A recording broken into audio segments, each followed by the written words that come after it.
Olá a todas, olá a todos, eu sou Renato Rovai e este é o Fala Rovai, o programa que a gente faz todas as segundas, quartas e sextas, às 19 horas. Segundas, quartas e sextas, 19 horas. E se você não está inscrito no nosso canal da InstaFórum, é muito simples, www.youtube.com/Fórum Revista.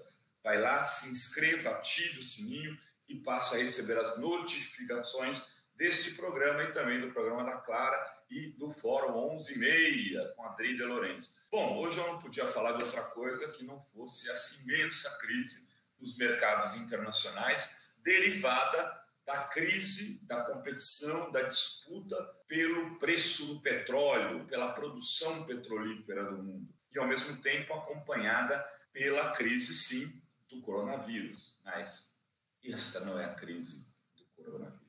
Esta queda no PIB não tem nada a ver com a lógica e a dinâmica dos mercados. Ela tem a ver com geopolítica internacional, com uma disputa que se dá por territórios, com uma disputa que se dá pela energia no mundo. O Bolsonaro foi bater um papinho com o Trump na Flórida. O Trump que ele diz I love you, o Trump para quem ele se declara em frente às câmeras, mas que não dá muita pelota para ele, que não liga para nada do que é interesse do Brasil, mas que quando tem algum objetivo em que o Brasil pode ser útil, chama o Bolsonaro para fazer um carinho, trocar afetos.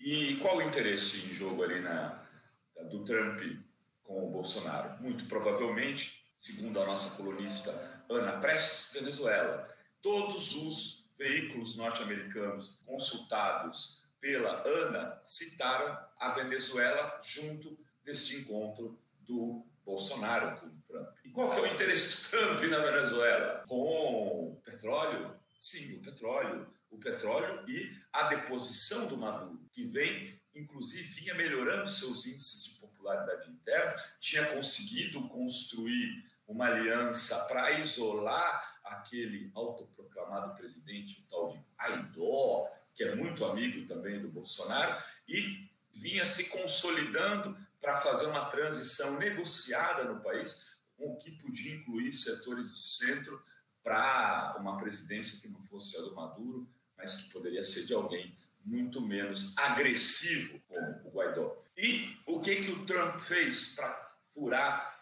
esse poder do Guaidó? Ele convenceu a Arábia Saudita a diminuir o valor do petróleo, imaginando que ao fazer isso ia encurralar a Rússia, que também é uma grande produtora do petróleo. A Rússia disse não, a Rússia trucou. A Rússia fez o quê? A Rússia falou, não, vamos produzir muito mais petróleo e dane-se, se é 20 o barril, se é 15 o barril, se é 10 o barril, a gente vai vender o suficiente para segurar a onda interna e enfrentar essa armação do Trump. De alguma maneira, isso pode ter algum resultado para a Rússia, mas quebra a Venezuela e, de quebra o Brasil. Porque quem mais sofreu com tudo isso hoje foi o Brasil. O Brasil que teve um circuit break, que é quando a Bolsa chega a 10% e para suas atividades, e depois teve praticamente um novo circuit break, porque caiu mais 9%. Ou seja, o Brasil que está com as ações da Petrobras derretendo e que está com a Petrobras entrando num processo onde vai ter muita dificuldade para disputar contra os petroleiros, porque já não consegue refinar o seu petróleo internamente, tem que mandar ele cru para ser refinado hoje nos Estados Unidos por uma estratégia errada de quê? Do Bolsonaro, do Paulo Guedes.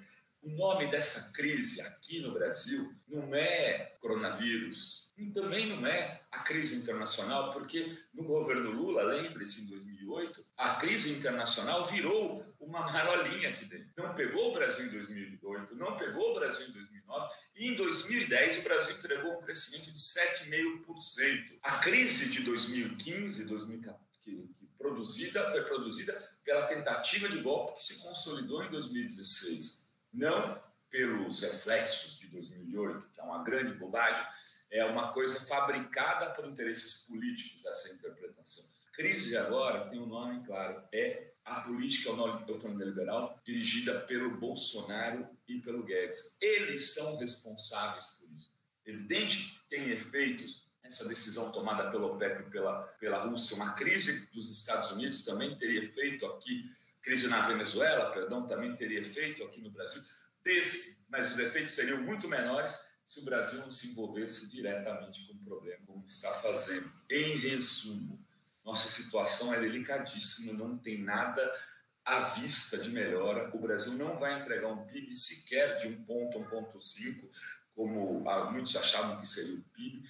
Corre o risco de o Paulo Guedes tombar nesse processo, o que seria razoavelmente bom, mas tombar para ser substituído por um milico, por um general na economia que a gente não sabe como viria, mas sabe que viria com o poder das Forças Armadas para segurar os questionamentos da política econômica, não só no mercado, mas nas ruas, como tem acontecido em vários países da América Latina. O momento é bem complicado, é um momento duríssimo e os próximos dias dirão muito sobre o futuro próximo do Brasil. Era isso que eu tinha a dizer por hoje, queridas e queridos.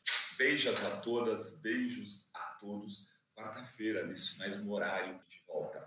Quarta às 19, sexta às 19, segunda às 19.